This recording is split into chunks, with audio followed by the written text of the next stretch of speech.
எல்லாருக்கும் வணக்கம். இன்னைக்கு நம்ம சூடான சமையல் சேனல்ல பார்க்க போறது பேச்சுலர்ஸ்க்கான ஈஸியான மெத்தட்ல சிக்கன் கிரேவி எப்படி ரூம்லயே செய்யறதுன்னு தான். வாங்க வீடியோக்குள்ள போலாம். அதுக்கு முன்னாடி எங்க சேனலை சப்ஸ்கிரைப் பண்ணாட்டி கீழே இருக்க ரெட் கலர் சப்ஸ்கிரைப் பட்டனை கிளிக் பண்ணுங்க. கூடவே பக்கத்துல இருக்க பெல் ஐகானையும் பிரஸ் பண்ணுங்க. இப்போ தேவையான பொருட்களை பார்த்துக்கலாம். பெரிய வெங்காயம் 3 கட் பண்ணி வச்சுக்கோங்க. தக்காளி 2, கொத்தமல்லி கொஞ்சம் எடுத்துக்கோங்க. எண்ணெய் தேவையான அளவு, தேங்காய் பால் எடுத்துக்கோங்க.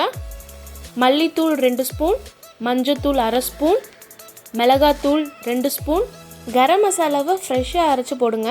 உங்ககிட்ட மிக்ஸி இல்லாட்டி பரவாயில்ல, கடையிலையும் கரம் மசாலா தூள் விற்கும், அதை வாங்கி போட்டுக்கோங்க. அது 2 ஸ்பூன்.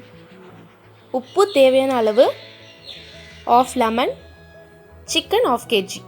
இப்போது வீடியோக்குள்ளே போகலாம். இப்போது ஒரு பாத்திரத்தில் 4 ஸ்பூன் எண்ணெய் ஊற்றிக்கோங்க. எண்ணெய் சூடானதும் நம்ம வெட்டி வச்சுருக்க இந்த பெரிய வெங்காயத்தை போட்டுக்கோங்க. நல்லா வதக்குங்க.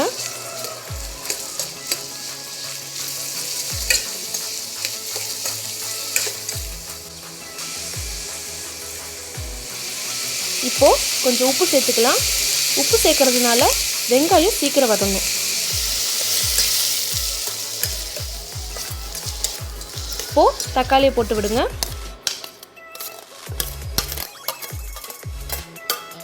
இப்போ அதையும் சேர்த்து நல்லா வதக்கி விடுங்க.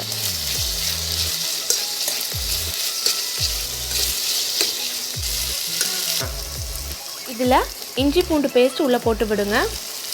இஞ்சி பூண்டு பேஸ்ட்டு உங்களால் மிக்ஸி அரைக்க முடியல அப்படின்னா கையில் தட்டி கூட போடலாம். நல்லா மிக்ஸ் பண்ணி விடுங்க.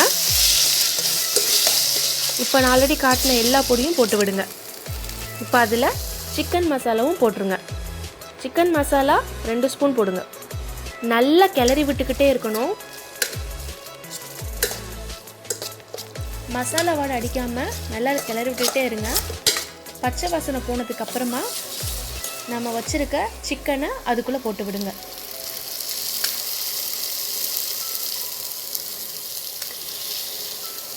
சிக்கனில் அந்த மசாலா எல்லாமே ஒட்டணும், அதனால் நல்லா கிளறி விடுங்க. என்றைக்குமே சிக்கன் கிரேவி பண்ணுறீங்க அப்படின்னா தண்ணி ஊற்றாதீங்க, ஏன்னா ஆல்ரெடி சிக்கன்லேயே தண்ணி இருக்கும். இப்போ ஒரு மூடி போட்டு வேக வைப்போம். இப்போ பாருங்கள், குழம்புல தண்ணி விட்டுருக்கு. நல்லா கிளறி விட்டுட்டு லெமனை பிழிஞ்சு விடுங்க. இப்போது நான் தேங்காய் பால் அதில் சேர்க்குறேன். தேங்காய் பால் அவசியம் இல்லை. தேங்காய் பால் சேர்க்குறதுனால கொஞ்சம் கிரேவி நல்லா கெட்டியாக வரும், அதுக்காக தான் சேர்க்குறோம்.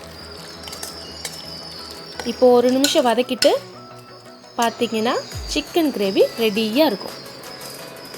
கடையில் வாங்கி சாப்பிடாம ரூம்லேயே ஈஸியாகவும் ஹெல்த்தியாகவும் நிறையா செஞ்சு சாப்பிட்ற மாதிரி உங்களுக்கு டிப்ஸ் கொடுத்துருக்கேன். இதை கண்டிப்பாக உங்கள் வீட்டில் ட்ரை பண்ணிவிட்டு எங்களுக்கு கமெண்ட்ஸில் சொல்லுங்கள். இந்த வீடியோ பிடிச்சிருந்துச்சுன்னா லைக் பண்ணுங்கள், ஷேர் பண்ணுங்கள். எங்கள் சேனலை சப்ஸ்கிரைப் பண்ணாட்டி எங்கள் சேனலை சப்ஸ்கிரைப் பண்ணுங்கள். அடுத்த ஒரு இன்ட்ரெஸ்டிங் வீடியோவோடு உங்களை மீட் பண்ணுறேன். நன்றி.